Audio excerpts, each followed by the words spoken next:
Periodic classification of elements हा chapter आपला पूर्ण झालेला आहे. आता या व्हिडिओमध्ये आपण या चॅप्टरची क्विक रिव्हिजन करणार आहोत. सो चॅप्टरची सुरुवात आपण केलेली विथ वर्ड एलिमेंट. एलिमेंटचा अर्थ काय असतो, एलिमेंट म्हणजे काय, कंपाऊंड म्हणजे काय, हे आपण प्रिव्हियस क्लासमध्ये बघितलेलं आहे.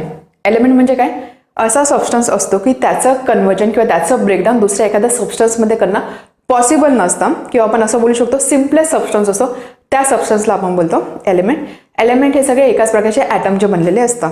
फॉर एक्झाम्पल कॉपर हा एक एलिमेंट आहे, गोल्ड हा एक एलिमेंट आहे, कॅल्शियम हा एक एलिमेंट आहे, हायड्रोजन हा सुद्धा एक एलिमेंट आहे. त्यानंतर आपण बघितलं क्लासिफिकेशनची गरज का आली. एलिमेंटचा नंबर आधी लिमिटेड होता. एलिमेंटचा अभ्यास कसा केला जायचा, एक एलिमेंट घेतला जायचा, त्याच्या प्रॉपर्टीचा अभ्यास केला जायचा. नंतर नेक्स्ट एलिमेंट घेतला जायचा, त्याच्या प्रॉपर्टीचा अभ्यास केला जायचा. बट हळूहळू हे जे एलिमेंट्स आहे हे इन्व्हेंट होत गेले, नंबर हा वाढत गेला. मग एवढ्या सगळ्या एलिमेंटचा वन बाय वन अभ्यास करणं पॉसिबल नव्हतं. मग त्यासाठी विचार करण्यात आला की या सगळ्या एलिमेंट्सला आपण काही क्लासिफाय करू शकतो का, किंवा काही कॅटेगरीमध्ये डिवाइड करू शकतो का, कसल्या तरी प्रॉपर्टीचे किंवा कसल्या तरी क्रायटेरियाच्या बेसिसवरती. आणि तिथूनच क्लासिफिकेशनची गरज निर्माण झाली आणि तिथूनच क्लासिफिकेशनला सुरुवात झाली. बेसिक क्लासिफिकेशन आपल्याला माहिती आहे की जे एलिमेंट्स होते त्याला मेटल, नॉन मेटल आणि मेटलॉइड अशा 3 कॅटेगरीमध्ये डिवाइड करण्यात आलं. आणि त्यानंतर अजूनही डिटेलमध्ये ह्या जे एलिमेंट्स आहे याला आपण कसं क्लासिफाय करू शकतो याचा अभ्यास करण्यात आला. त्यामध्ये वेगवेगळ्या थेरीज समोर आला. पहिली थेरी आपण बघितलेली डोब्रायनस ट्रायड. डोब्रायनस ट्रायड ही पहिली थेरी होती ज्याला आपण बोलतो रूल ऑफ 3. सो डोब्रायनर हे एका सायंटिस्टचं नाव आहे, जर्मन सायंटिस्ट होता, त्यांनी ही थेरी दिली म्हणून त्याला बोलतात डोब्रायनस ट्रायड. ट्रायड म्हणजे काय, 3चा सेट. एलिमेंट आहे म्हणजेच काय, 3 एलिमेंटचा सेट. सो यामध्ये त्यांनी काय केलं, या थेअरीसाठी बेस किंवा क्रायटेरिया काय पकडलेला आहे, ॲटॉमिक मास. ठीक आहे, कसला क्रायटेरिया पकडलेला आहे, ॲटॉमिक मासचा. त्यांनी काय केलं, त्यावर जेवढे एलिमेंट माहिती होते त्यामध्ये सिमिलर प्रॉपर्टी असणारे एलिमेंट 3च्या ग्रुपमध्ये डिवाइड केले. ठीक आहे, सिमिलर प्रॉपर्टीज असणारे एलिमेंट 3च्या ग्रुपमध्ये डिवाइड केले. त्यानंतर ह्या 3च्या ग्रुपमध्ये असणाऱ्या एलिमेंटला त्यांनी ॲटॉमिक मासच्या इन्क्रीजिंग ऑर्डरमध्ये अरेंज केलं. ठीक आहे, फॉर एक्झाम्पल सपोज जे एलिमेंट होते,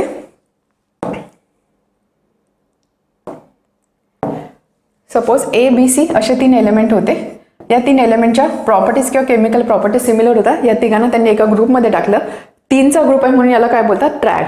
एका ग्रुपमध्ये टाकलं, त्यानंतर याला कसं अरेंज केलं, in the increasing order of atomic masses. For example ती ऑर्डर होती ए बी सी अशी. ठीक आहे, in the increasing order of atomic mass. Okay, त्यामध्ये त्यांनी काय ऑब्झर्व केलं, हा जो मिडल एलिमेंट होता, मिडल एलिमेंटचा ॲटॉमिक मास कशाशी इक्वल असणार आहे, अप्रॉक्सिमेटली इक्वल असणार आहे. ह्याच्या साईडचे 2 एलिमेंट आहे यांच्या ॲटॉमिक मासच्या ॲव्हरेज एवढं. So atomic mass of B is approximately equal to average of atomic masses of remaining 2 elements. तर याला आपण बोलतो डोब्रायनस ट्रायड. त्यामुळे डोब्रायनस ट्रायडमध्ये तुम्हाला काय लक्षात ठेवायचं आहे, ट्रायड आहे म्हणजे 3 एलिमेंटचा सेट असणार आहे. यामध्ये क्रायटेरिया कसला पकडला गेलेला, ॲटॉमिक मासचा. असं सांगण्यात आलं की properties of element are related to atomic masses. एलिमेंटच्या प्रॉपर्टी या ॲटॉमिक मासशी रिलेटेड आहे. त्यासाठी त्यांनी काय केलं, element with similar chemical properties can be grouped in set of 3 which are called as triad, and then they are arrange in increasing order of atomic masses. Then atomic mass of middle element is approximately equal to or is equal to average of other 2. For example 3 element होते, lithium, sodium and potassium. या तिघांच्या properties सारख्या आहे. मग या तिघांना arrange केल्या गेलं in the increasing order of atomic mass. He order होती एल आय, त्यानंतर एन ए आणि के. आणि त्यानंतर ह्या ज्या ॲटॉमिक मासच्या व्हॅल्यू त्या व्हेरीफाय करण्यात आला.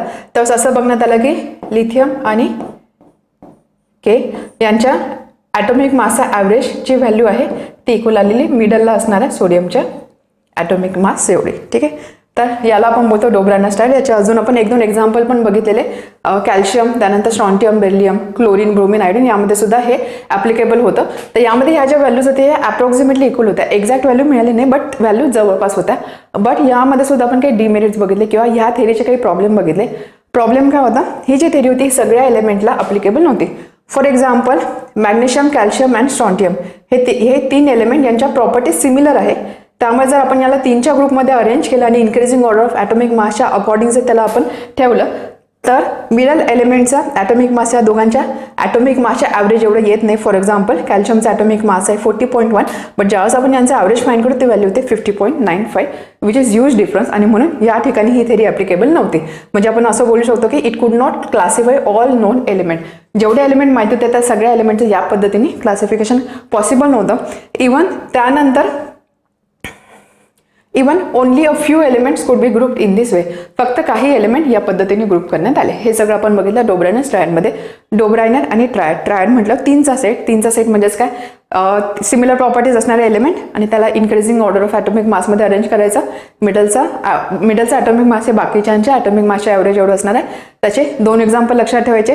एक्सेप्शन काय त्यासाठी सुद्धा एक एक्झाम्पल लक्षात ठेवायचं आणि त्याचे डिमेरिट्स आपल्याला लक्षात ठेवायचे आहे. डिमेरिट्स अगदी सोपे आहे की या सगळ्या नोन एलिमेंटला हे ॲप्लिकेबल नव्हतं, फक्त काही एलिमेंटच फक्त ह्या पद्धतीने आपण ग्रुप करू शकलो. ठीक आहे, डोब्रायनर ट्रायड. त्यानंतर आपण बघितलं Newlands law of octave. Octave आहे म्हणजे काय, 8 हा नंबर तिथे इन्व्हॉल्व होणार आहे. 8 आहे म्हणजेच काय, आपण याला रिलेट करू शकतो म्युझिक सोबत. म्युझिकमध्ये पहिले आणि 8वा नोट सिमिलर असतो असं आपण बोलतो. सो त्याच बेसिसवरती हा लॉ देण्यात आला ज्याला आपण बोलतो Newlands law of octave. Newland again is name of English scientist. So यामध्ये म्युझिकचा रेफरन्स घेण्यात आलेला. इंडियन म्युझिकमध्ये जसे सप्तसूर असतात, सा रे ग म प ध नि, नंतर परत येतो सा. तर हा जसं आपण पुढे जाऊ ही फ्रिक्वेन्सी इन्क्रीज होत जाते आणि त्यानंतर हा जो पुढचा नेक्स्ट सा येणार आहे हा पहिल्या साच्या डबल फ्रिक्वेन्सीला असणार आहे. सो ही पोझिशन किती असणार, ही असणार आहे 8 पोझिशन असणार आहे. म्हणजे हा जो एलिमेंट ही जर पहिली नोट असेल तर याच्यापासून 8व्या पोझिशनला असणारी जी नोट आहे यांचे हे 2 नोट सिमिलर असतात. म्हणजे आपण असं बोलू शकतो की पहिली नोट आणि 8वी नोट सिमिलर आहे. हेच ऑब्झर्वेशन त्यांना एलिमेंटच्या अरेंजमेंटमध्ये मिळालं आणि म्हणून त्याला नाव देण्यात आलं न्यूलँड्स लॉ ऑफ ऑक्टेव्ह. ठीक आहे, काय सांगतो Newlands law of octave. Similar आपण वेस्टर्न म्युझिकसाठी सुद्धा बोलू शकतो. So Newlands law of octave he arrange all non elements in the increasing order of atomic masses. त्यांनी काय केलं, जेवढे एलिमेंट माहिती होते ते सगळे ॲटॉमिक मासच्या इन्क्रीजिंग ऑर्डरमध्ये अरेंज केलं. अजून सुद्धा क्रायटेरिया काय कन्सिडर केला जात होता, ॲटॉमिक मास. जेवढे एलिमेंट माहिती होते ते सगळ्यांना ॲटॉमिक मासच्या इन्क्रीजिंग ऑर्डरमध्ये अरेंज करण्यात आलेलं. For example hydrogen to thorium म्हणजे लाइटेस्ट पासून हेवीएस्ट एलिमेंटपर्यंत हे सगळे अरेंज करण्यात आले. Every 8 element has property similar to first. मग त्यामध्ये त्यांनी काय ऑब्झर्व केलं, प्रत्येक 8वा जो एलिमेंट आहे त्याच्या प्रॉपर्टी प्रत्येक पहिल्या एलिमेंटशी सिमिलर असणार आहे. म्हणजे जर मी सपोज Mg हा फर्स्ट पोझिशनला कन्सिडर केला तर याच्यापासून पुढे 8व्या पोझिशनला असणारा जो एलिमेंट आहे त्याचे आणि Mgच्या प्रॉपर्टीज हे सिमिलर असणार आहे. ही सिमिलॅरिटी होती म्युझिकल नोट सारखी आणि म्हणून याला बोलता न्यूलँड्स लॉ ऑफ ऑक्टेव्ह. ठीक आहे. So, for example, lithium and then Na, then Be, Mg, then F and Cl. तर इथे बघू शकता एलिमेंट कसे अरेंज केलेले आहे बघा. सा रे ग म प ध नि अशा जे 7 सूर असतात त्यांचे नावाचे असे कॉलम बनवण्यात आलेले आणि एका सुरामध्ये एक एलिमेंट, एका सुरामध्ये एक ग्रुप ऑफ एलिमेंट असं ठेवण्यात आलेला. ठीक आहे. So law of octave, every 8 element has similar properties when elements are arranged in the increasing order of their atomic masses. याला आपण बोलतो Newlands law of octave. Simple होता. मग याच्यामध्ये आपण याचे लिमिटेशन बघितले. काय लिमिटेशन होते, लिमिटेशनसाठी तुम्ही ही डायग्राम लक्षात ठेवू शकता. पहिलं लिमिटेशन होतं की हा जो लॉ होता फक्त कॅल्शियमपर्यंत अप्लिकेबल होता किंवा आपण असं बोलू शकतो की लाइटर एलिमेंटसाठी हा ॲप्लिकेबल होता, हेवी एलिमेंटसाठी हा लॉ ॲप्लिकेबल नव्हता. So first limitation it work only up to calcium. Second thing force fitting of element.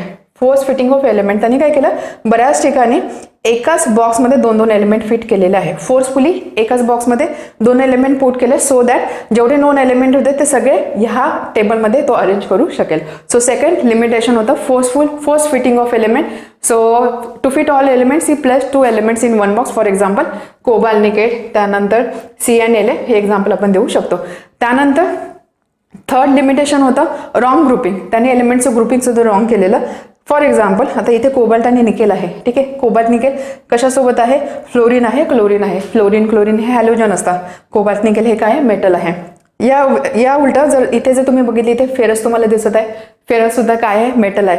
So ideally ferrous, cobalt nickel हे एका ठिकाणी पाहिजे होते, बट फेरस कुठे ठेवण्यात आलेला आहे, ऑक्सिजन सल्फर या नॉन मेटल सोबत ठेवण्यात आलेलं आहे. म्हणजेच काय, हे जे एलिमेंटचं ग्रुपिंग होतं हे ग्रुपिंग सुद्धा रॉंग करण्यात आलेलं होतं. And then next no space for new element. New element जे इन्व्हेंट झाले त्याच्यासाठी या टेबलमध्ये जागा नव्हती आणि इव्हन जे नवीन एलिमेंट इन्व्हेंट झाले ते त्यांच्यासाठी हा लॉ अप्लिकेबल नव्हता.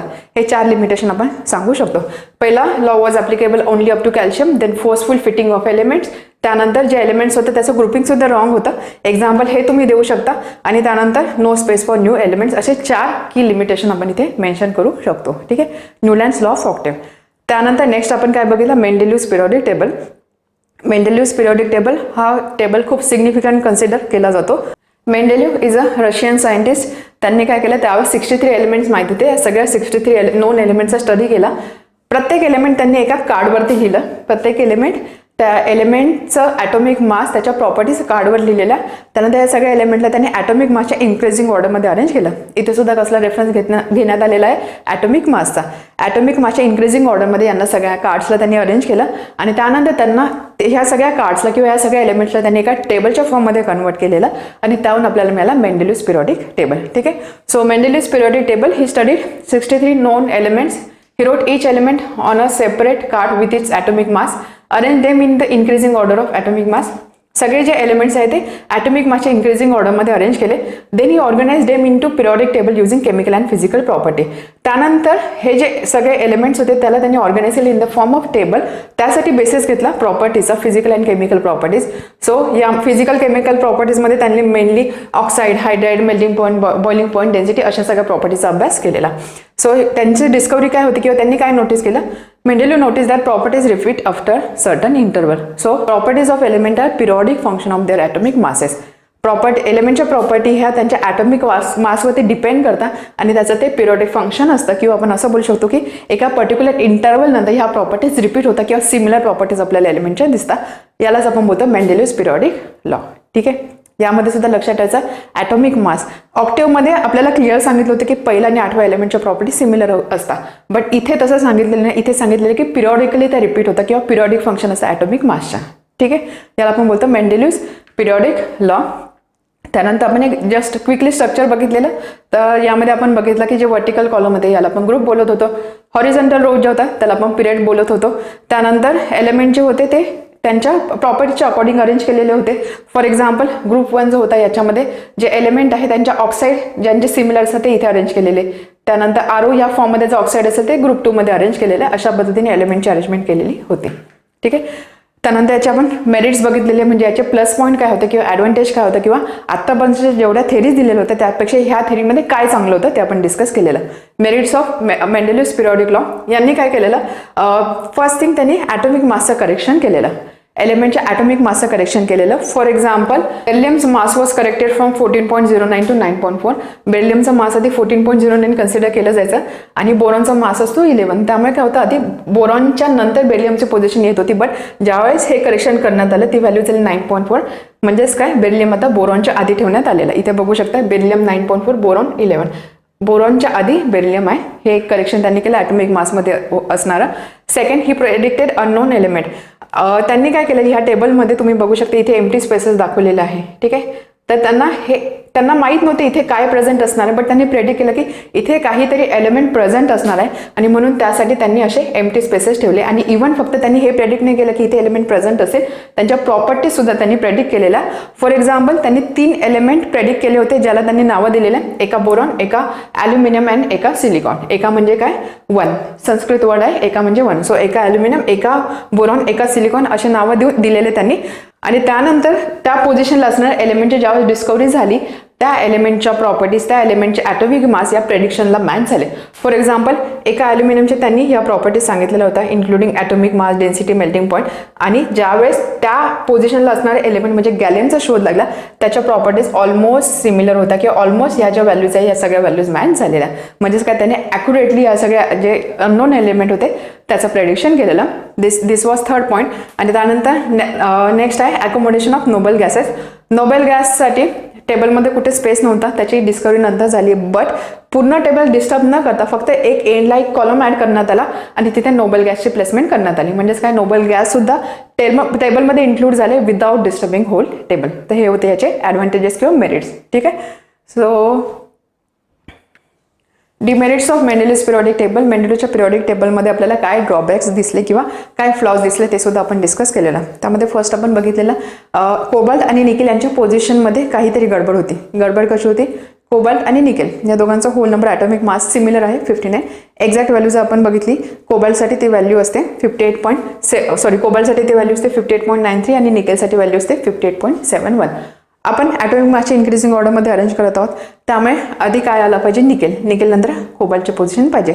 बट जर तुम्ही टेबल बघितला, टेबलमध्ये ज्या ग्रुपमध्ये हे एलिमेंट आहे त्या ठिकाणी फक्त प्रॉपर्टीज मॅच करण्यासाठी किंवा एका ग्रुपमध्ये असणाऱ्या एलिमेंटच्या प्रॉपर्टीज मॅच करण्यासाठी त्यांनी काय केलेलं, त्यांनी कोबाल्टला आधी प्लेस केलेलं निकेलपेक्षा. मग जर पुन्हा टेबलमध्ये आपण ॲटॉमिक मासच्या इन्क्रीजिंग ऑर्डरमध्ये एलिमेंट अरेंज करत आहोत, तर या ठिकाणी गडबड झालेली आहे. बरोबर, जस्ट टू मॅच प्रॉपर्टीज त्यांनी सिक्वेन्स चेंज केलेला आहे किंवा पोझिशन उलटी केलेली आहे. म्हणजेच काय, या ठिकाणी काहीतरी प्रॉब्लेम होता किंवा कोबाल्ट आणि निकेलच्या पोझिशनमध्ये ॲम्बिग्युटी होती. सेकंड डिमेरिट काय होता, आयसोटोप माहिती नव्हते. आयसोटोप म्हणजे काय, आयसोटोपच्या केमिकल प्रॉपर्टीज या सिमिलर असतात, ॲटॉमिक मासेस डिफरंट असतात. या ठिकाणी एलिमेंट ॲटॉमिक मासच्या बेसिसवरती अरेंज केलेला, त्यामुळे आयसोटोप कुठे ठेवायचे, दॅट वॉज अन इश्यू. ठीक आहे. त्यानंतर आपण बघितलं हे जे एलिमेंट्स होते, 2 एलिमेंट्स आपल्याला माहिती असतील तर त्याच्या आतमध्ये किती एलिमेंट असू शकतात हे आपण प्रेडिक्ट करू शकत नव्हतो. कारण ह्या ज्या प्रॉपर्टीज होती याच्यामध्ये काही आपल्याकडे युनिफॉर्मिटी नव्हती किंवा काही आपल्याकडे पॅटर्न नव्हता. त्यामुळे 2 एलिमेंटच्या मध्ये किती एलिमेंट असू शकते याचा प्रेडिक्शन पॉसिबल नव्हता. आणि नेक्स्ट डिमेरिट होता पोझिशन ऑफ हायड्रोजन.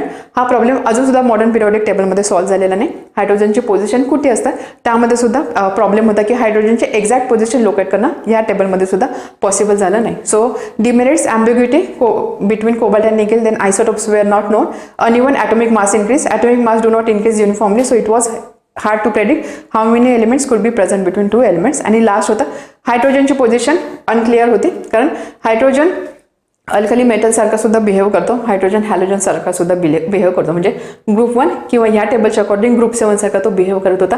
मग एक्झॅक्टली तो याला बिलॉंग करतो का याला बिलॉंग करता ते सुद्धा क्लिअर नव्हतं. So that was an issue. ठीक आहे, समजलं. हे झाले डिमेरिट्स. आणि त्यानंतर आपण आलेलो मॉडर्न पिरियोडिक लॉकडे. मॉडर्न पिरियोडिक लॉवरून आपण बघितलेला modern periodic table. Modern periodic लॉचं आपण सुरुवात काय केलेली, आपण बघत होतो की आत्तापर्यंत जेवढ्या थेरीज होता त्या थेरीजमध्ये ॲटॉमिक मास हा बेसिक क्रायटेरिया कन्सिडर केला जात होता. बट त्यानंतर मोजलेला एका एक्सपेरिमेंटमध्ये, एक्सरे ट्यूबच्या एक्सपेरिमेंटमध्ये असं समजलं की ॲटॉमिक मास नाही तर ॲटॉमिक नंबर आपण कन्सिडर केला पाहिजे. म्हणून या ॲटॉमिक नंबरच्या बेसिसवरती पुढचा एलिमेंटचं क्लासिफिकेशन झालेलं. सो मॉडर्न पिरियोडिक लॉ काय सांगतो, atomic number is more fundamental than atomic mass for defining element. एखादा एलिमेंट डिफाईन करण्यासाठी ॲटॉमिक मासपेक्षा जास्त फंडामेंटल काय, atomic number. And therefore modern periodic law states the properties of elements are periodic function of their atomic number. एलिमेंटच्या property कसं periodic function असतात, atomic नंबरच्या. मेंडेलिव्हमध्ये इथे आपण ॲटॉमिक मास बोलत होतो, या ठिकाणी कसले पिरियोडिक फंक्शन आहे, ॲटॉमिक नंबरच्या. ठीक आहे, याला आपण बोलतो मॉडर्न पिरियोडिक लॉ. आणि त्याच्याहून जो टेबल बनला त्याला आपण बोलतो मॉडर्न पिरियोडिक टेबल, किंवा त्याला दुसरं नाव आहे long form of the periodic table. ठीक आहे, लॉंग फॉर्म ऑफ पिरियोडिक टेबलवर मॉडर्न पिरियोडिक टेबल. मग त्यानंतर आपण काय केलेलं, याचं स्ट्रक्चर बघितलेलं. स्ट्रक्चरमध्ये आपण बघितलं की टोटल किती एलिमेंट्स आहे, 118 एलिमेंट्स माहिती आहे. हे सगळे नोन एलिमेंट इथे अरेंज केलेले आहे. यामध्ये आपण बघितलं की या टेबलमध्ये ज्या हॉरिझॉन्टल रोज असतात, हॉरिझॉन्टल रोज त्याला आपण बोलतो पिरियड्स. जे वर्टिकल कॉलम्स असतात त्याला आपण बोलतो ग्रुप. किती पिरियड्स आहे, असे 7 पिरियड आहे. 1 2 3 4 5 6 7 पिरियड्स असतात. म्हणजे हा झाला पिरियड 1, हा पिरियड 2, पिरियड 3, पिरियड 4 लाईकवाईज. त्यानंतर हे जे वर्टिकल कॉलम्स आहे ज्याला आपण बोलतो ग्रुप, असे किती ग्रुप्स आहे, असे 18 ग्रुप्स आहे. ग्रुप 1, ग्रुप 2, त्यानंतर ग्रुप 18. ठीक आहे, असे 18 ग्रुप्स असतात. या ठिकाणी बॉक्सेस, आता एवढे रोज आहे, एवढे कॉलम्स आहे, त्यामुळे इथे बॉक्सेस फॉर्म होणार आहे. असे किती बॉक्सेस फॉर्म झालेले आहे किंवा असे किती बॉक्सेस बनवलेले आहे, 118 बॉक्सेस बनवलेले आहे. एका बॉक्समध्ये एक एलिमेंट प्रेझेंट आहे. हा जो एलिमेंट आहे हा एलिमेंट सुद्धा रिप्रेझेंट करण्याची एक स्टाईल असते किंवा एक मेथड असते. त्यामध्ये काय केलं जातं, एलिमेंटचं नाव लिहिलं जातं. For example beryllium. ठीक आहे, सॉरी, सिम्बॉल लिहिला जातो बेरिलियम. सिम्बॉलच्या वरती ॲटॉमिक नंबर लिहिला जातो, जसं इथे 4 लिहिलं आहे. त्यानंतर त्याचं नाव लिहिलं जातं बेरिलियम आणि त्यानंतर खाली त्याचं असतं ॲटॉमिक मास. ठीक आहे, तर आपल्याला ॲटॉमिक मास या ठिकाणी लक्षात ठेवण्याची गरज नाही आहे, आपल्याला फक्त ॲटॉमिक नंबर इथे लक्षात ठेवायचा आहे. ठीक आहे, तर अशा पद्धतीने हे सगळे एलिमेंट अरेंज केलेले असतात. टोटल 118 एलिमेंट सुद्धा आपण इझिली लक्षात ठेवू शकतो. काही ट्रिक्स असतात त्यासाठी, बट आता सध्या आपल्याला सिलेबसमध्ये एवढे एलिमेंट लक्षात ठेवण्याची गरज नाही, कारण जे काही क्वेश्चन्स आपल्याला विचारले जातात ते पहिल्या 20 एलिमेंटच्या बेसिसवरतीच असतात. त्यामुळे आपण काय करणार, फर्स्ट 20 एलिमेंट्स कोणते आहे हे आपण सिक्वेन्सने लक्षात ठेवलेले. ठीक आहे, आता यामध्ये सुद्धा अरेंजमेंटमध्ये जर तुम्ही बघितलं, इथे खाली 2 अजून आपल्याला अशा लाईन्स दिसतात. बरोबर, 2 हॉरिझॉन्टल लाईन्स दिसतात. याला आपण बोलतो lanthanide series and actinide series. Lanthanide and actinide series याला आपण बोलत होतो. ठीक आहे, रोज आणि कॉलमबद्दल आपण एवढं डिस्कस केलेलं. त्यानंतर आपण बघितलेलं ब्लॉक्समध्ये आपण बघितलेलं पहिले ग्रुप 1 आणि ग्रुप 2 याला आपण बोलतो एस ब्लॉक. ग्रुप 1 ग्रुप 2 याला आपण बोलतो एस ब्लॉक. त्यानंतर 13 to 18 याला आपण बोलतो पी ब्लॉक. म्हणजे हा मधला पार्ट सोडून द्यायचा. This is S block, this is P block. हा जो मधला असतो याला आपण बोलतो डी ब्लॉक. ठीक आहे, ज्याला अजून बोलतो ट्रान्झिशन एलिमेंट. मध्ये आहे ना ट्रान्झिशन एलिमेंट. आणि त्यानंतर ह्याच्या खालच्या 2 लाईन आहे याला आपण काय बोलतो एफ ब्लॉक. ठीक आहे, अजून आपण बघितलेलं हा जो पी ब्लॉक आहे म्हणजे ग्रुप 13 टू ग्रुप 18 या ठिकाणी आपल्याला एक अशी लाईन दिसत होती झिगझॅग लाईन. ही लाईन कशासाठी ड्रॉ केलेली आहे किंवा याचं काय सिग्निफिकन्स आहे. आपण असं बोलतो की ह्या लाईनच्या लेफ्ट साईडला असणारे जे एलिमेंट आहे ते मेटल आहे, राईट साईडला असणारे एलिमेंट नॉन मेटल आहे आणि याच्या अलॉंग जे एलिमेंट असतात या लाईनच्या अलॉंग असणारे जे एलिमेंट असतात ते असतात मेटलॉइड, ज्याच्या प्रॉपर्टीज मेटल आणि नॉन मेटल याच्या इन बिटवीन लाईन करतात. ठीक आहे, हे सगळं आपण स्ट्रक्चरमध्ये बघितलेलं. या व्यतिरिक्त ओके त्यानंतर ग्रुप ब्लॉक्स आपण डिस्कस केलेले, मेटल नॉन मेटल सुद्धा आपण डिस्कस केलेलं. त्यानंतर फर्स्ट 20 एलिमेंट्स कोणते आहे ते सुद्धा आपण इथे लक्षात ठेवलेलं किंवा ट्रिक्स आपण लक्षात ठेवलेला. तर फर्स्ट 20 एलिमेंट आपल्याला जरी ते एलिमेंट पार्ट असले तरी आपल्याला ते अशा पद्धतीने लिहिता आलं पाहिजे सो दॅट त्याचा ग्रुप नंबर सुद्धा मॅच होईल किंवा पिरियड नंबर सुद्धा मॅच होईल. सो बघा हा so period 1, period 2, period 3, period 4 आपण काय केलेलं पहिले 20 एलिमेंट्स असणारा जो पार्ट आहे तोच कन्सिडर केलेला आहे.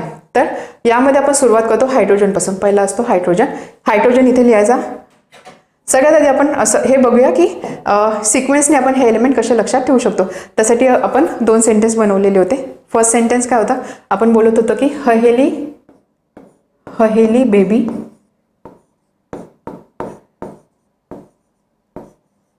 बेबी कनॉफ ने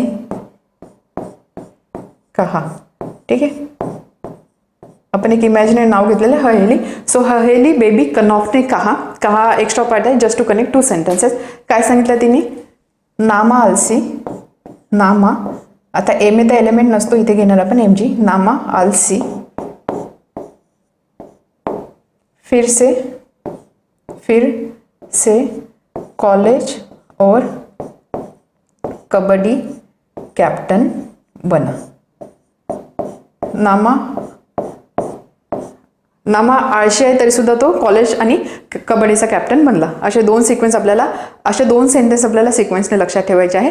हे 2 सेंटेन्सेस आपले सगळे एलिमेंट कव्हर करतात. तर बघा हायड्रोजन, हे हेलियम, Li लिथियम. त्यानंतर इथे बेबी आपण घेतलेला आहे, बेबी वर्ड घेतलेला आहे प्रोनाऊन्सिएशनच्या अकॉर्डिंग. सो बेबी म्हणजे इथे असणार बीई आणि बी. ठीक आहे, बे म्हणजे बेरिलियम आणि बी म्हणजे बोरॉन. कनॉफ कार्बन, त्यानंतर नायट्रोजन, त्यानंतर ऑक्सिजन आणि त्यानंतर fluorine. Any that is neon. हे झालं पहिलं सेंटेन्स. म्हणजेच काय पहिले 10 एलिमेंट एका सेंटेन्समध्ये कव्हर झालेले आहे. हहेली बेबी कनॉफने कहा. हहेली बेबी कनॉफने कहा. ठीक आहे, सेकंड सेंटेन्स काय, नामा Na सोडियम, Ma म्हणजे Mg मॅग्नेशियम, आलसी ॲल्युमिनियम, Si सिलिकॉन, फॉस्फरस नामा आलसी फिर से. P म्हणजे काय फॉस्फरस, S म्हणजे काय सल्फर. त्यानंतर कॉलेज Cl और Ar ऑर्गन. त्यानंतर K पोटॅशियम आणि त्यानंतर कॅल्शियम. नामा आलसी फिर से कॉलेज और कबड्डी कॅप्टन बना. तर अशा पद्धतीने आपण हे 2 सेंटेन्सेस लक्षात ठेवून आपण हे पहिले 20 एलिमेंट लक्षात ठेवू शकतो. हे एलिमेंट आपल्याला लक्षात ठेवायचेच आहे कारण त्यावर बेस्ड असणारे बरेचसे क्वेश्चन्स आपण सॉल्व्ह केलेले आहे. आता हे झालं फक्त हा सिक्वेन्स, बट हे आपण अशा पॅटर्नमध्ये कसे लक्षात ठेवायचे सो ते सुद्धा आपण लगेच बघून घेऊया. बघा आपण कशापासून सुरुवात करतो, हायड्रोजनपासून. ठीक आहे, इथे हायड्रोजन लिहायचा, या ठिकाणी लिहायचा हेलियम. ठीक आहे, हेलियमच्या खाली लगेच He झालं, Heच्या खाली लगेच Na लिहायचा. ठीक आहे, He आणि Na. ठीक आहे, त्यानंतर हे ली, जोपर्यंत एनी येत नाही तोपर्यंत एक एलिमेंट लिहत चालायचे. हेली बेबी क न फ ने कहा. सोमा, इथे आपण नामा बोलतो किंवा सोमा पण बोलू शकतो. म्हणजे एने याला आपण नामा बोलू शकतो किंवा एने म्हणजे सोडियमचं सोमा सुद्धा आपण बोलू शकतो. नामा और सोमा आलसी फिर से कॉलेज और कबड्डी कॅप्टन बना. तर आता इथे तुम्ही बघू शकता हे बघा He, Ne, Ar हे सगळे नोबल गॅसेस आलेले आहे. हे हॅलोजन आलेले आहे. त्यानंतर लिनाक आपण हे नेहमी सिक्वेन्सनी कन्सिडर करतो. सो त्या ग्रुपचे एलिमेंट तिथे आलेले आहे. आता याच्यामध्ये हा जो असतो this is period 1, this is period 2, 1, 2, period 3 आणि पिरियड 4. ठीक आहे, 1, 2, 3, 4. त्यानंतर हा असतो नेहमी ग्रुप 1, हा असतो ग्रुप 1, हा असतो ग्रुप 2. ठीक आहे, हा झाला ग्रुप 1, हा झाला ग्रुप 2. त्यानंतर हे जे पुढचे सगळे एलिमेंट असतात ना हे आपल्याला कन्सिडर करायचे 13%. 13, 14, 15, 16, 17 अँड 18. 1 2 ग्रुप 1 2 आणि त्यानंतर म्हणजे बघा हे ग्रुप 1 2 आणि त्यानंतर हे मधले आपण डी ब्लॉकचे एलिमेंट इथे कन्सिडर नाही करत आहोत कारण ते त्याचा नंबर जो आहे तो पुढे आहे 21 पासून ते सुरू होता.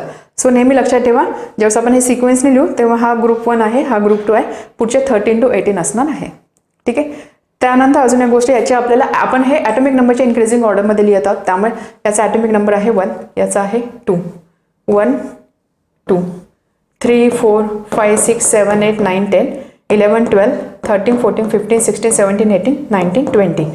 ठीक आहे. ॲटॉमिक नंबर माहिती आपल्याला लगेच इलेक्ट्रॉनिक कन्फिग्युरेशन सुद्धा या नंबरवरून लिहिता आलं पाहिजे. कसं आता फॉर एक्झाम्पल Mg आहे मॅग्नेशियम आहे याचा ॲटॉमिक नंबर किती आहे 12 म्हणजे नंबर ऑफ प्रोटॉन आहे 12. न्यूट्रल ॲटम असेल तर त्याच्यामध्ये नंबर ऑफ इलेक्ट्रॉन आणि नंबर ऑफ प्रोटॉन सारखे असतात त्यामुळे याच्यामध्ये मॅग्नेशियमसाठी नंबर ऑफ इलेक्ट्रॉन किती असणार आहे 12 असणार आहे. 12 आपण कसं डिस्ट्रीब्यूट करू शकतो आपल्याला माहिती आहे की पहिल्या शेलमध्ये 2 इलेक्ट्रॉन असतात नेक्स्ट शेलमध्ये 8 इलेक्ट्रॉन असतात.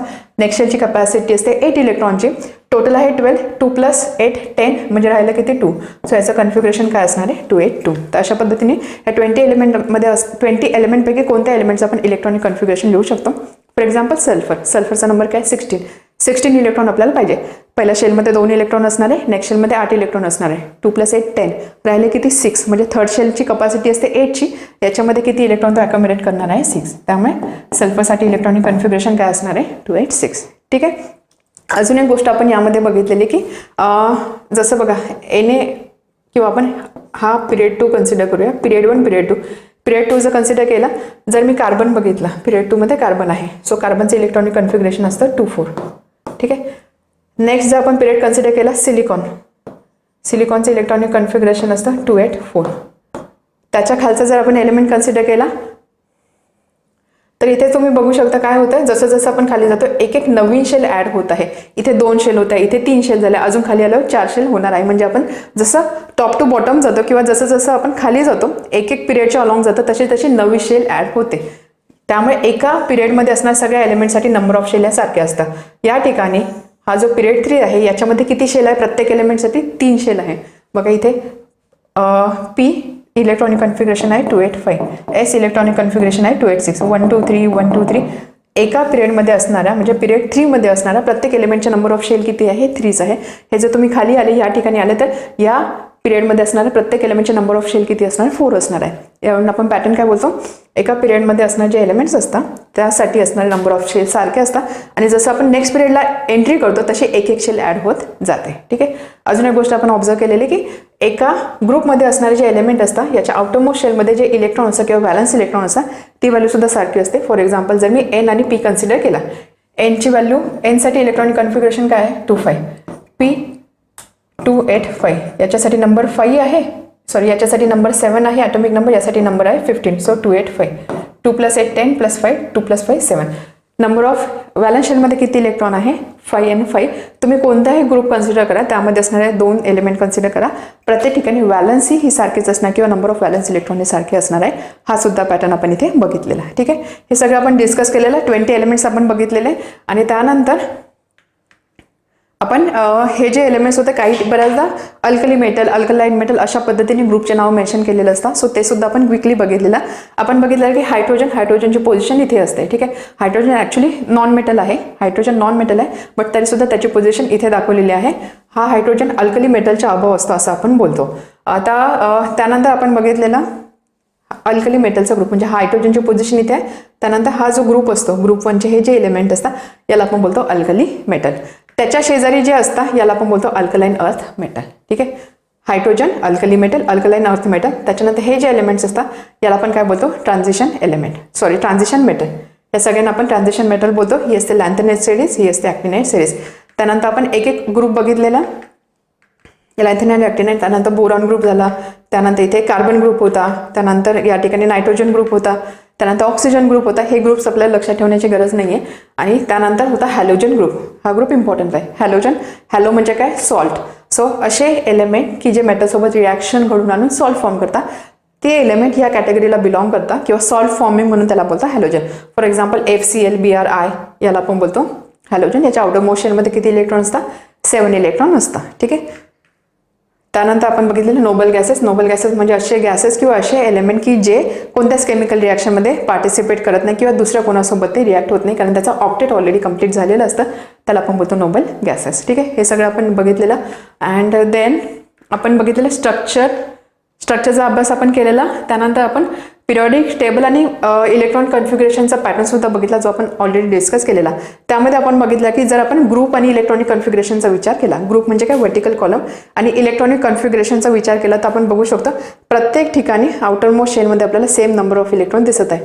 पहिले 20 एलिमेंट आपण कन्सिडर केलेले आहे बघा, ग्रुप 1, ग्रुप 2, 13 to 18. तर यामध्ये ग्रुप 1 to 2 अँड 13 to 18 याला आपण बोलतो main group element. Main group element consider केलेले आहे. जर आपण ग्रुप आणि इलेक्ट्रॉनिक कन्फिगरेशनचं बघितलं तर elements in same group have same number of valence electron. Same ग्रुपमध्ये असणारे जे एलिमेंट असते याचे नंबर ऑफ व्हॅलन्स इलेक्ट्रॉन हे सारखे असतात. आउटर मोस्ट शेल डिसाईड करते, आउटर मोस्ट शेल किंवा आउटर मोस्ट शेलमध्ये किती नंबर ऑफ इलेक्ट्रॉन आहे हे डिसाईड करतं की ते कोणत्या ग्रुपला बिलॉंग करणार आहे. ठीक आहे, त्यानंतर आपण हे पिरियडसाठी बघितलेलं, पिरियड आणि इलेक्ट्रॉनिक कन्फिगरेशन. एका पिरियडमध्ये असणारे जे एलिमेंट असते याचे नंबर ऑफ शेल्स सारखेच असतात. इथे 2 शेल दिसत आहे, इथे 3 शेल दिसत आहे. नंबर ऑफ शेल्स सारखे असतात. पिरियडचा नंबर आणि शेलचा नंबर इथे आपल्याला सारखा दिसत आहे. ठीक आहे, so electrons are filled in the same shell along a period. या ठिकाणी काय होतं, जसं जसं आपण पुढे जाऊ एक एक एलिमेंट, जसं बी आहे, सी आहे, एन आहे, इथे प्रत्येक ठिकाणी एक एक इलेक्ट्रॉन ॲड होत गेलेला आहे, एक एक इलेक्ट्रॉन वाढत आहे, बट हा इलेक्ट्रॉन सेम शेलमध्ये ॲड होत आहे. ठीक आहे, हे आपण बघितलेलं. आणि त्या बेसिसवरती आपण खूप इम्पॉर्टंट टॉपिक बघितलेला, periodic trends in modern periodic table, कारण यावर आधारित बरेचसे आपल्याला सायंटिफिक रिझनचे क्वेश्चन विचारलेले. सो पिरियॉडिक ट्रेंड मॉडर्न आपण बोलत आहोत की हा टेबल जो आहे हा पिरियॉडिक टेबल आहे, म्हणजे यामध्ये काहीतरी पिरियॉडिक पॅटर्न किंवा पिरियॉडिसिटी आपल्याला दिसणार आहे. मग हा पिरियॉडिक पॅटर्न काय आहे ते आपण बघितलेला. त्यासाठी आपण 3 टर्म घेतलेला. एक टर्म, फर्स्ट टर्म होती व्हॅलन्सी, त्यानंतर सेकंड होते ॲटॉमिक रेडियस और ॲटॉमिक साईज, आणि थर्ड होते metallic and non metallic character. ठीक आहे, आठवत असेल. त्यामध्ये आपण सगळ्यात आधी बघितलेला व्हॅलन्सी.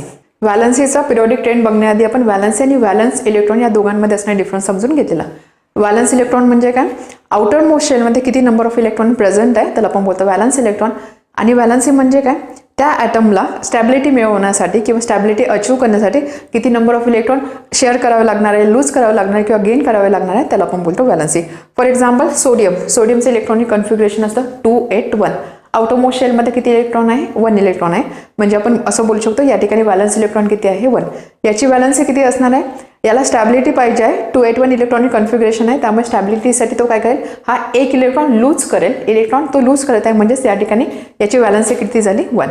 याच्या उलट जर मी ऑक्सिजनचा विचार केला, ऑक्सिजनचं इलेक्ट्रॉनिक कन्फिगरेशन असतं 2,6. व्हॅलन्स इलेक्ट्रॉन किती आहे, या ठिकाणी व्हॅलन्स इलेक्ट्रॉन्स आहे 6. बट याला जर स्टॅबिलिटी पाहिजे असेल, त्याला 2 इलेक्ट्रॉन तो अचीव करेल किंवा 2 इलेक्ट्रॉन तो गेन करेल, त्यावेळेस तो स्टॅबिलिटी अचीव करणार आहे. 2 इलेक्ट्रॉन तो गेन करत आहे, म्हणजे नंबर ऑफ इलेक्ट्रॉन गेन किती आहे, 2. याचा अर्थ काय, याची व्हॅलन्सी किती आहे, 2. समजलं व्हॅलन्स इलेक्ट्रॉन आणि व्हॅलन्सीमध्ये असणारा difference. Na, it loses 1 electron, valence is 1. Oxygen, it gains 2 electron, therefore its valence is 2. However, valence electrons for sodium 1 and for oxygen it is 6. मग आपण हा ट्रेंड बघितलेला की पिरियॉडिक टेबलमध्ये व्हॅलन्सीचा ट्रेंड कसा असतो. त्यामध्ये आपण 2 केसेस कन्सिडर केलेला, पिरियडच्या अलॉंग कसा आहे आणि ग्रुपच्या अलॉंग कसा आहे. आपण आपला फोकस ठेवलेला पहिले जे 20 एलिमेंट्स आहेत त्याच्यावरतीच, त्यामुळे आपण पहिले 20 एलिमेंट कंटेन करणारे रोज आणि कॉलम कन्सिडर केले किंवा तेवढा पार्ट आपण पिरियडिक टेबलचा कन्सिडर केलेला. सो ज्यावेळेस आपण पिरियडचा विचार करतो, पिरियड म्हणजे काय, आपण हॉरिझॉन्टली जातो. आपण कोणता जरी एक पिरियड कन्सिडर केला, त्यामध्ये असणारे जे एलिमेंट्स आपण बघितले, एलिमेंट ॲटॉमिक नंबरच्या इन्क्रीजिंग ऑर्डरमध्ये आहे, म्हणजेच काय प्रत्येक ठिकाणी एक एक इलेक्ट्रॉन ॲड होत चाललेला आहे. एका पिरियडच्या अलॉंग नवीन जो इलेक्ट्रॉन आहे तो सेम शेलमध्ये ॲड होत आहे. नेक्स्ट पिरियडला ज्यावेळेस आपण येऊ त्यावेळेस एक एक शेल ॲड होत आहे आणि त्याच्या अकॉर्डिंग नवीन इलेक्ट्रॉन ॲड होत चाललेला आहे.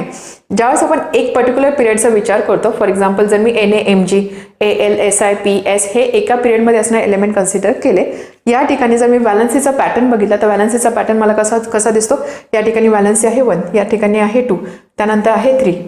व्हॅलन्सी अशी इन्क्रीज होत गेली 1 2 3 4, देन अगेन 3 2 1, आणि त्यानंतर नोबल गॅस जर मी कन्सिडर केला किंवा शेवटचा ग्रुप जर मी कन्सिडर केला, ऑलरेडी ते स्टेबल असतात, म्हणजे तिथे व्हॅलन्सी किती असणार आहे, 0. सो इथे पॅटर्न काय आहे, along the period valency increases from 1 to 4 and then decreases back to 0 for noble gases. ठीक आहे, सिम्पल आहे. त्यानंतर डाऊन द ग्रुप, म्हणजे जर आपण ग्रुपच्या अलॉंग विचार केला तर व्हॅलन्सी जी असते, आपण आत्ताच बघितलेलं की एका ग्रुपमध्ये असणारे जे एलिमेंट असते याच्या नंबर ऑफ व्हॅलन्स इलेक्ट्रॉन सारखे असतात, किंवा आपण असं बोलू शकतो व्हॅलन्सी जी आहे ही व्हॅलन्सी नेहमी सारखी राहते. फॉर एक्झाम्पल N25, P285 या ठिकाणी आउटरमोस्ट शेलमध्ये 5 इलेक्ट्रॉन, इथे सुद्धा 5 इलेक्ट्रॉन आहे, म्हणजेच की या ठिकाणी व्हॅलन्सी सारखी राहत आहे. So down the group valency remains same because number of valence electron is the same. त्यावरून आपण कन्क्लुजन काय काढलेलं अबाउट व्हॅलन्सी, व्हॅलन्सीचा काय पिरियडिक ट्रेंड आपल्याला मिळत होता across a period. Left to right जर आपण गेलो, valency first increases from 1 to 4, then it decreases from 4 back to 1, किंवा आपण जर नोबल गॅस कन्सिडर किंवा हा ग्रुप जर कन्सिडर करत असो तर इथे आपण 0 बोलू शकतो, 4 to 0. ठीक आहे. And down the group top to bottom valency remains same in the group, valency त्या ग्रुपसाठी सारखी असणार आहे. ठीक आहे.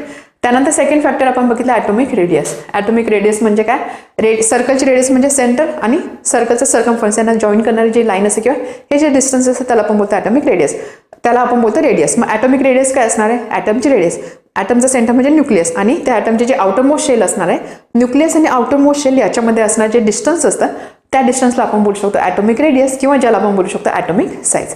ॲटॉमिक साईज किंवा ॲटॉमिक रेडियस. मग त्याचा आपण ट्रेंड काय बघितलेला किंवा पिरियडिक ट्रेंड काय बघितलेला, अगेन त्यासाठी सुद्धा आपण हेच एलिमेंट कन्सिडर केलेले. 2 केसेस आपण घेतलेल्या, एका पिरियडमध्ये जर आपण बघितलं किंवा एका पिरियडमध्ये असणारे एलिमेंट जर आपण कन्सिडर केले त्या केसमध्ये ॲटॉमिक रेडियस सोबत काय होतं, आणि एका ग्रुपमध्ये असणारे जे एलिमेंट आपण कन्सिडर केले त्या केसमध्ये ॲटॉमिक रेडियस सोबत काय होतं ते आपण बघितलेलं. सो त्यामध्ये आपण ज्यावेळेस पिरियडचा विचार केलेला, एका पिरियडच्या अलॉंगचा आपण गेलो, काय होत आहे पॅटर्न काय बघतो आपण की ॲटॉमिक नंबरच्या इन्क्रीजिंग ऑर्डरमध्ये सगळे एलिमेंट अरेंज केलेले आहे. त्यामुळे काय होत आहे, for example Na sodium atomic number आहे 11, याचा ॲटॉमिक नंबर आहे 12, याचा 13, याचा 14, याचा 15. ॲटॉमिक नंबर एक एकने इन्क्रीज होत आहे. मी असं बोलू शकेल की एक एक इलेक्ट्रॉन प्रत्येक ठिकाणी वाढत आहे, एक एक इलेक्ट्रॉन प्रत्येक ठिकाणी वाढत आहे.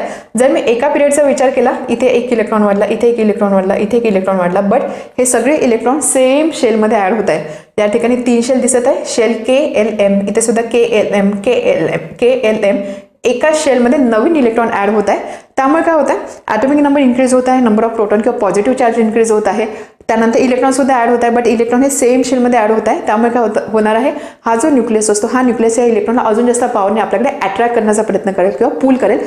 त्यामुळे हे जे नवीन इलेक्ट्रॉन आहे, नवीन इलेक्ट्रॉन जसे जसे ॲड होतात तसे तसे हे अट्रॅक्शन अजून इन्क्रीज होणार आहे. त्यामुळे हळूहळू साईज जी आहे ही साईज कमी होत जाणार आहे, किंवा आपण असं बोलू शकतो की पूल वाढणार आहे, आणि त्यामुळे हे जे इलेक्ट्रॉन्स हे आतमध्ये खेचले जाणार आहे. आणि along the period from left to right atomic radius or atomic size decreases. Okay, त्यासाठी रिझन आपण बोललेलो, ॲटॉमिक नंबर इन्क्रीज होतो, न्यूक्लियर चार्ज इन्क्रीज होतो, electrons are added to same shell, therefore stronger pull of electron towards the nucleus and hence atom become smaller.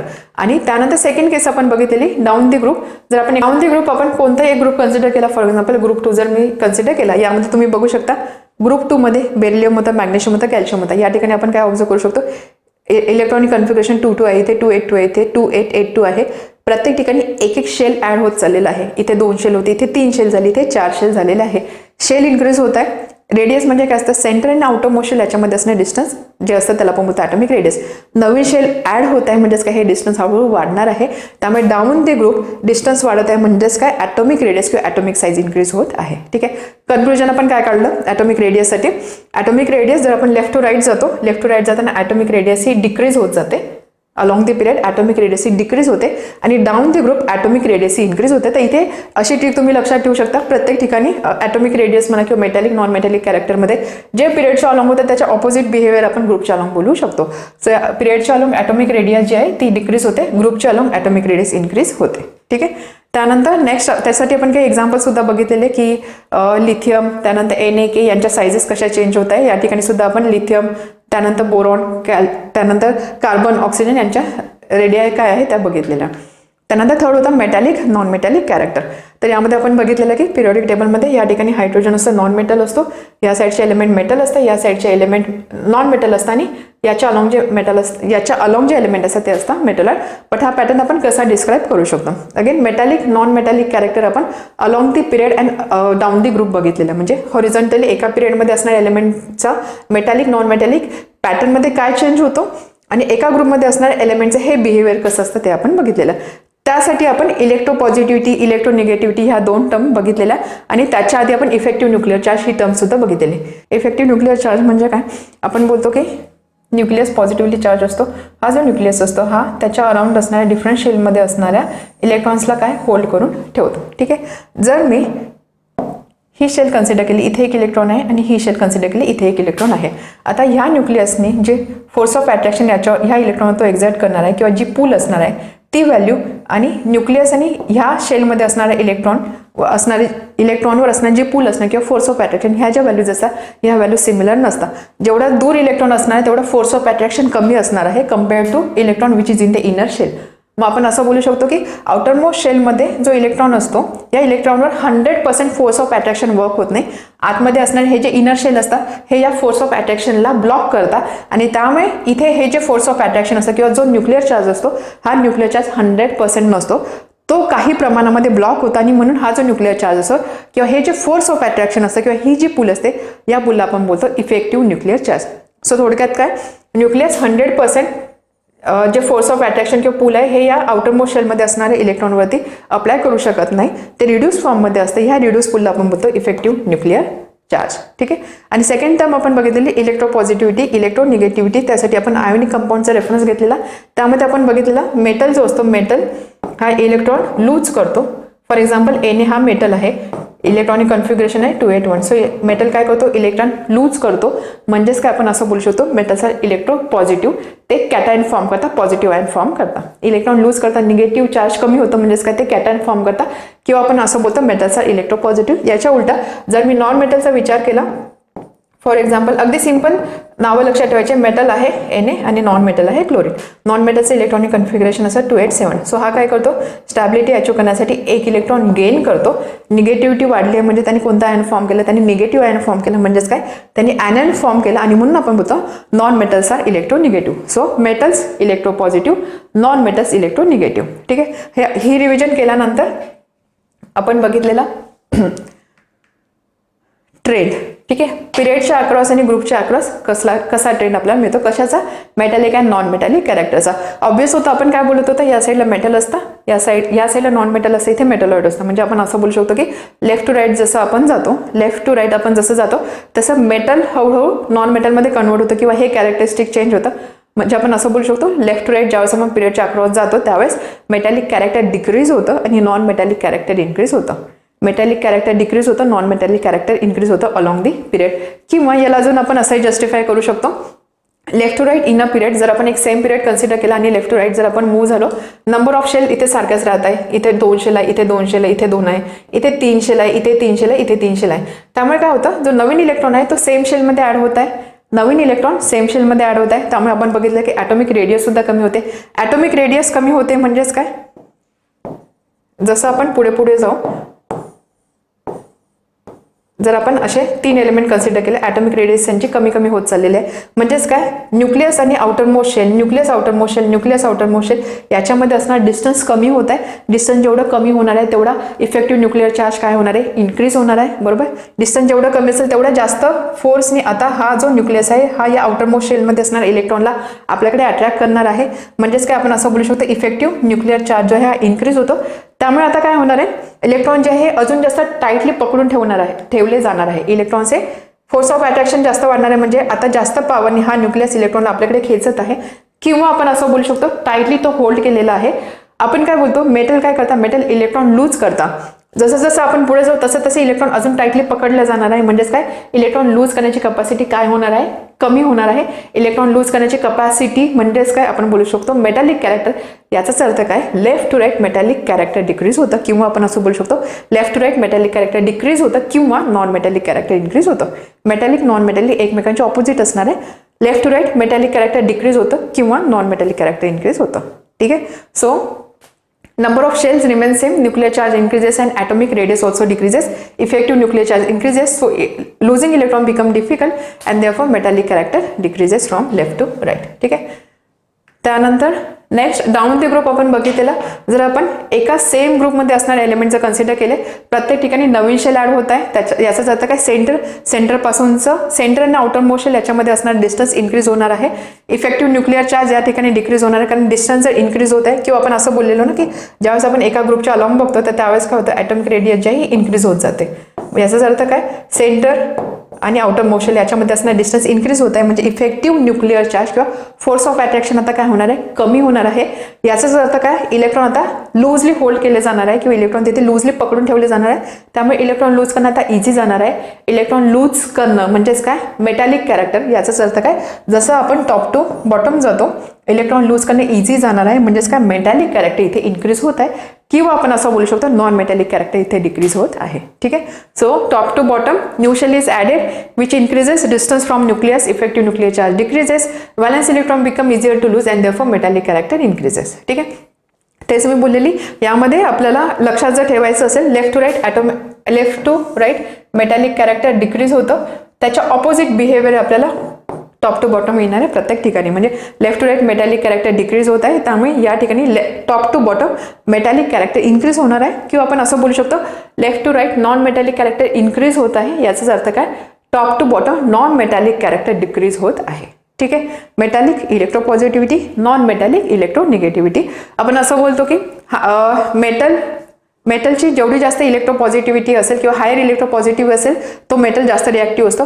Higher electronegativity that means non metal is more reactive. ठीक आहे. मग त्यानंतर आपण हे सगळे जे trend आहे ते एका टेबलच्या फॉर्ममध्ये बघितलेलं आहे. आपण पहिला ट्रेंड बघितलेला व्हॅलन्सीबद्दल आपण काय म्हणत होतो, लेफ्ट टू राईट आपण ज्यावेळेस जातो तेव्हा ते एका पिरियडिक पॅटर्नमध्ये व्हॅलन्सी चेंज होते. For example 1 2 3 4 then again 4 3 2 down. Okay.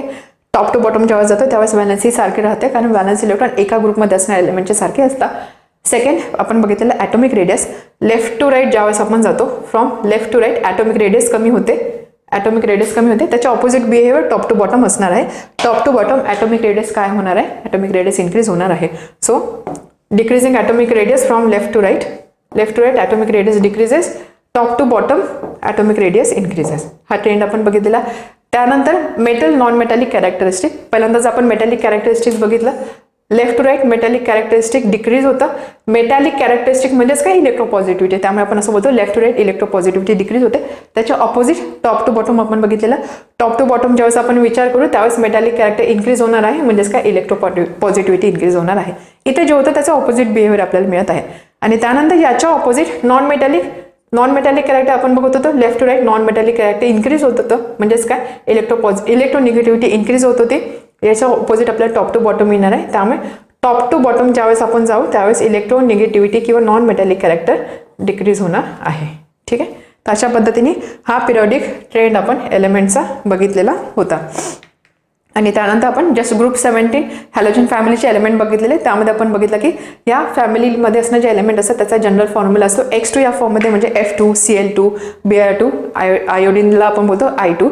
यामध्ये आपण बघितलं की स्टेट्स कशा चेंज होतात. फ्लोरीन गॅसमध्ये असतो, क्लोरीन गॅसियस असतो, ब्रोमिन लिक्विड असतो, त्यानंतर आयोडीन सॉलिड असतो. हे सगळं आपण डिस्कस केलेलं. सो अशा पद्धतीने पिरियडिक क्लासिफिकेशन ऑफ एलिमेंट्स हा चॅप्टर आपला पूर्ण झालेला आहे. आय होप हा तुम्हाला चांगल्या पद्धतीने समजला आहे. जर तुम्हाला असं वाटत असेल की खरोखर या व्हिडिओजमध्ये तुम्हाला काहीतरी नवीन शिकायला मिळत आहे किंवा तुमच्या कॉन्सेप्ट क्लिअर होत आहे, तर प्लीज तुमच्या मित्रमैत्रिणींसोबत हे व्हिडिओ नक्की शेअर करा. Thank you very much. All the best.